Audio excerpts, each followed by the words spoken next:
બાદશાહ અકબરની જય હો. બાદશાહ સલામત. મારું નામ ધનીરામ છે. મારા ઘેરથી ખૂબ જ કિંમતી એવી મૂર્તિ ચોરી થઈ ગઈ છે. તેની કિંમત આજના સમયમાં ખૂબ વધારે છે અને તે મારા પૂર્વજો તરફથી મળેલી અમાનત છે. મારા પૂર્વજોની એ નિશાની મારે પાછી જોઈએ છે મહારાજ. તમે પહેલા એ કહો કે તમે કોઈની ચોરી કરતા જોયો હતો? મને કઈ ખબર નથી મહારાજ. હું ગાઢ નિંદ્રામાં હતો. સવારે પણ ખૂબ જ મોડો ઉઠ્યો. કંઈક અવાજ તો સાંભળ્યો હશે ને, તો પણ તમે ઊંઘમાંથી જાગ્યા નહીં? ના મહારાજ, મેં એવું કંઈ સાંભળ્યું જ નથી.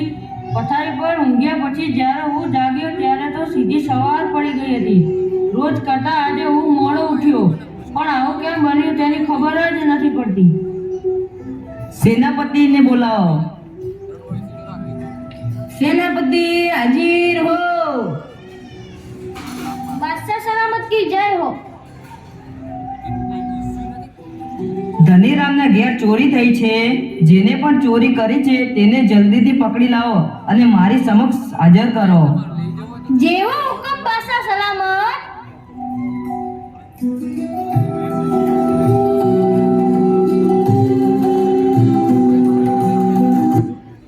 પધાર રહે હે.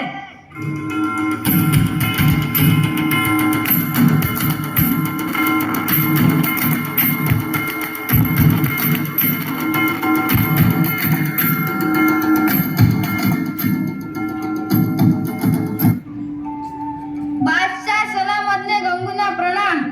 મહારાજ, મારે ખૂબ જ નુકસાન થઈ ગયું છે. મારી આખી જિંદગીની મહેનત બનાવેલી કારીગરીને કોઈ લૂંટી ગયું મહારાજ. કોણ છે? મને વિસ્તારથી કહો.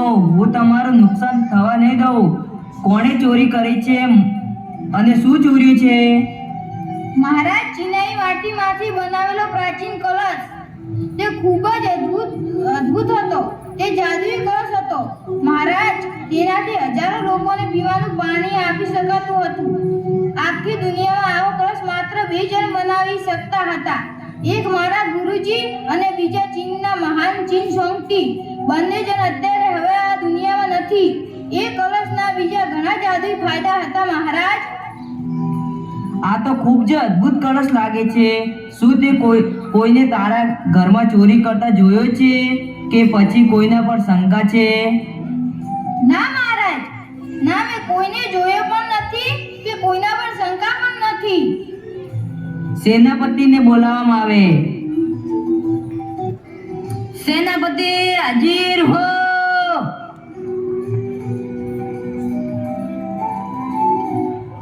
બાદશાહ સલામત કી જય હો. મેં તને ગઈકાલે ચોરને પકડવાનું કહ્યું હતું, તેનું શું થયું? મહારાજ, તેના વિશે કોઈ સુરાગ મળ્યો નથી કે કોઈના પર શંકા પણ નથી. તારું કોઈ કામ નથી. મને વધારે ગુસ્સો આવે ને એના પહેલા નીકળી જા અહીંથી અને બીજી વાર તારો ચહેરો ના બતાવતો.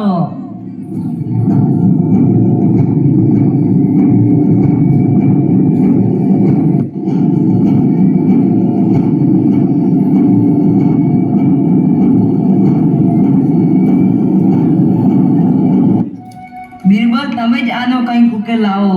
તમારા સિવાય બીજું કોઈ આ નહીં કરી શકે. જેવો આપનો હુકમ જણાપના, પણ તેના દરેક પાસાને જાણવા માટે મારે થોડો સમય જોઈશે અને જેના ઘરે ચોરી થઈ છે તેના ઘરે જઈને શોધ કરવી પડશે જણાપના.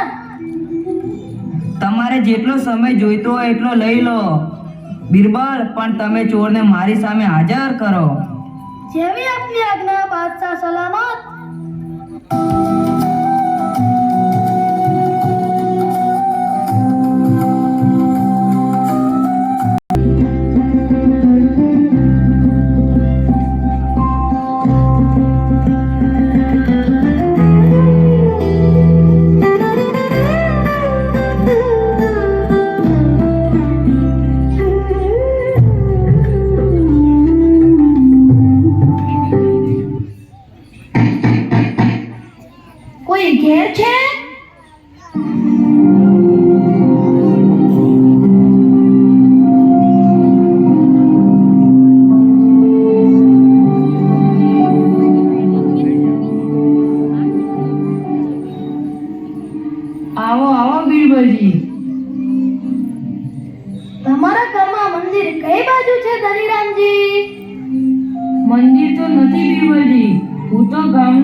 જઈને પૂજા કરી લઉં છું.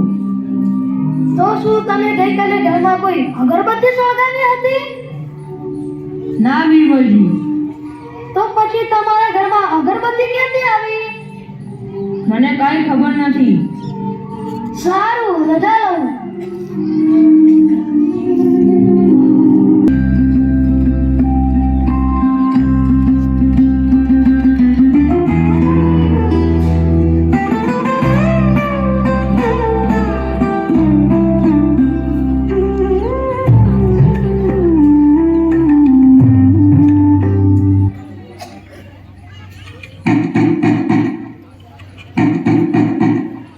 શું ઘેર કોઈ હાજર છે?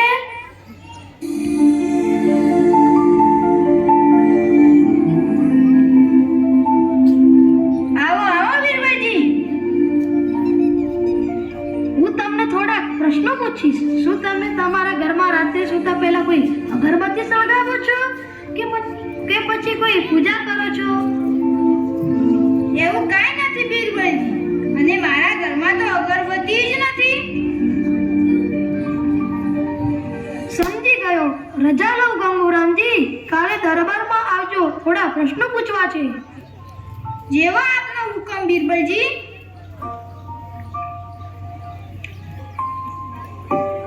अच्छा सलामत बदार रहे हैं।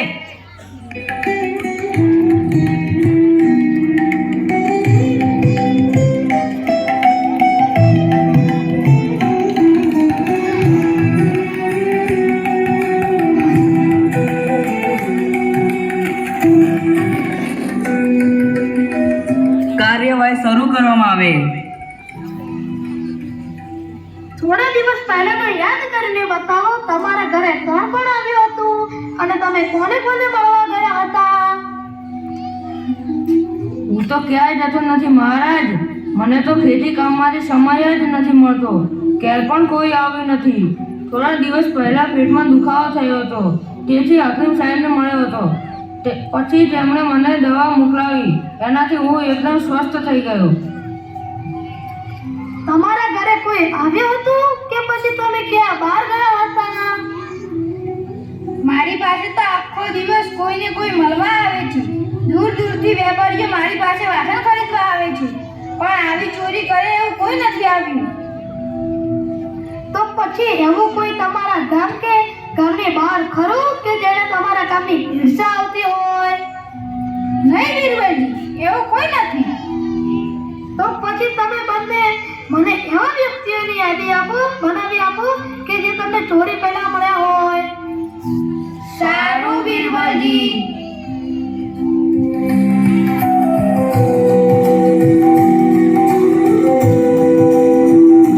सलामत बदार रहे हैं।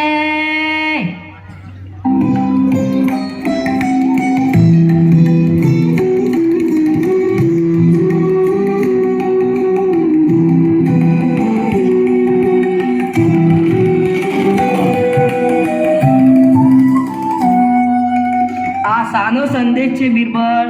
મહારાજ, આ એ લોકોની નામની યાદી છે કે જેઓ ચોરી પહેલા ગંગુરામ અને ધનીરામને મળ્યા હતા. તો શું એનાથી ચોરને ખબર પડી જશે બીરબલ? હા મહારાજ.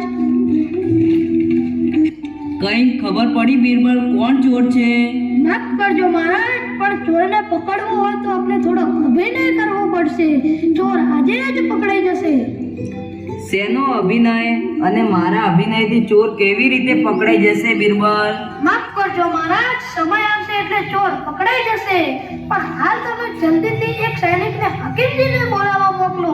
તમારે એવો અભિનય કરવો પડશે કે તમને છાતીમાં સખત દુખાવો થાય છે, અને જ્યારે હકીમજી આવે અને તમારો ઈલાજ કરે ત્યારે તમારે સૈનિકને હકીમજીને સમયસર લાવવા માટે ખૂબ જ કિંમતી એવો હાર ઇનામમાં આપવો.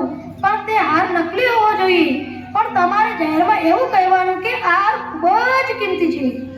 મને લાગે છે કે આ નાટકમાં તો ખૂબ જ મજા આવશે બીરબલજી.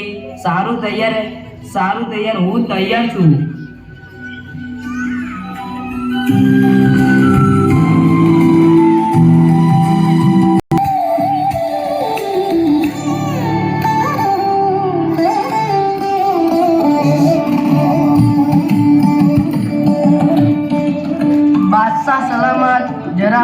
બહાર કાઢી બતાવો. ક્યાંથી દુખાવો થાય છે? અચાનક જ છાતીમાં દુખાવો થયો અને વધુ જ ગયો. મોહન જરા જડીબુટ્ટીનો થેલો લાવતો.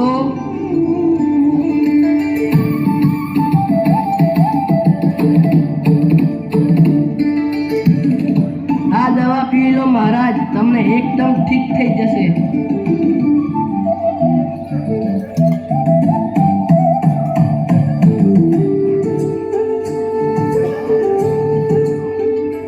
હવે સારું લાગે છે હકીમજી.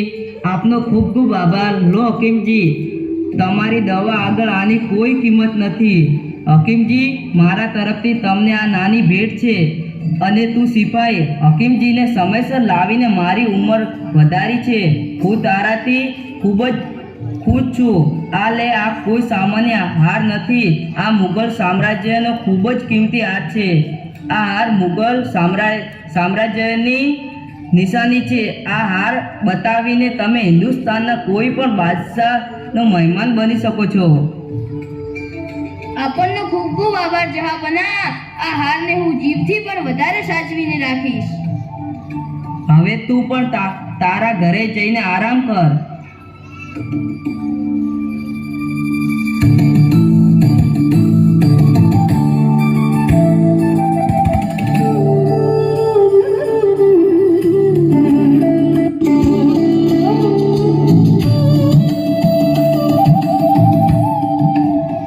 હકીમજી પણ જતા રહ્યા. બિરબલ, પણ ચોર ક્યાં છે?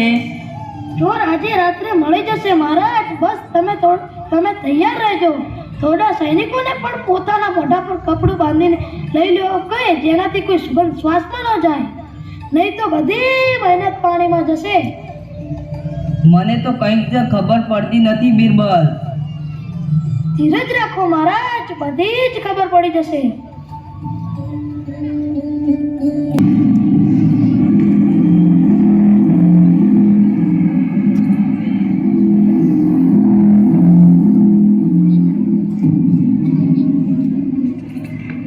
બિરબલ, આપણે મોઢા પર કપડું બાંધીને આ ઝાડ પાછળ કેમ સંતાયા છીએ?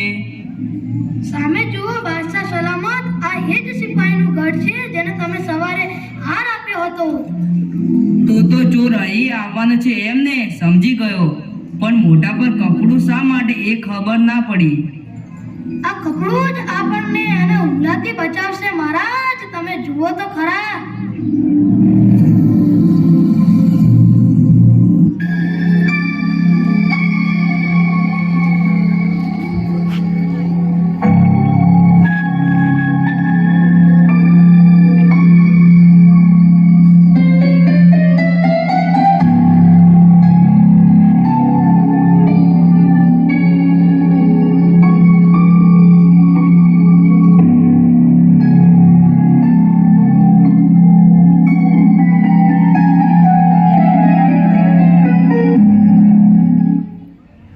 પકડી લો આ ચોરને અને કાલે દરબારમાં હાજર કરજો.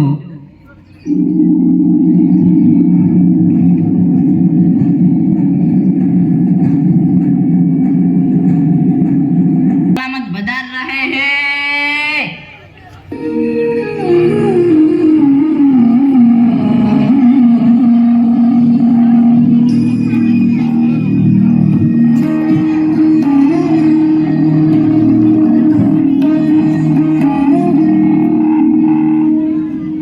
બિરબલજી, તમને કેવી રીતે ખબર પડી કે ચોર આજ છે? મહારાજ ધનીરામજી અને ગંગુરામજીએ મને જે નામની યાદી આપી હતી તેમાં હકીમજીનો સેવક મોહન બંનેને આગલા દિવસે મળ્યો હતો. તે ધનીરામજીને હકીમજીના કહેવાથી દવા આપવા આવ્યો હતો અને બીજા દિવસે કોઈ ચિનાઈ માટીનું વાસણ લેવા માટે ગંગુરામજીના ઘેર આવ્યો હતો. અને બીજી વાત એ કે બંનેના ઘરેથી અડધી સળગેલી અગરબત્તી મળી કે જેના પર બેભાન કરવા માટેની દવા લગાડેલી હતી. અને આ બધી જ જાણકારી હકીમજીના સેવક મોહન પાસે હતી. તેનાથી કોઈ પણ વ્યક્તિ બેભાન થઈ જશે, સવારે મોડે સુધી જાગશે નહીં અને તે સરળતાથી ચોરી કરી શકશે અને પકડાશે પણ નહીં કે કોઈને ખબર પણ નહીં પડે. પણ તમને કઈ રીતે ખબર પડી કે તેના પર બેભાન કરવા માટે દવા લગાડેલી છે? મહારાજ, જ્યારે ધનીરામે કહ્યું કે રાત્રે ચોરી થઈ છે. તે દિવસે મારે તે બહુ જ મોડો ઉઠ્યો. આખી રાત ક્યાં ગઈ તેમની ખબર જ ન રહી. અને ગંગુરામ સાથે પણ કંઈક એવું જ થયું. બંનેને ચોરી થઈ છે તેની ખબર જ ન રહી. અને બંનેના ઘરેથી એક જ જેવી અગરબત્તી મળી. આ બધી જ દવાની જાણકારી હકીમજીના સેવક મોહનને હતી. મોહને તેનો ફાયદો ઉઠાવ્યો અને લોકોના ઘરે ખૂબ જ કિંમતી સામાનની ચોરી કરવા લાગ્યો. વાહ બિરબલ વાહ, તમારી બુદ્ધિએ તો મને ખુશ કરી દીધો. અને તમારી સાથે આ ચોરને શોધવાની તો મને ખૂબ જ મજા પડી. તમને આનું ખૂબ જ મોટું ઇનામ મળશે બિરબલ. બાદશાહ જિંદાબાદ, બાદશાહ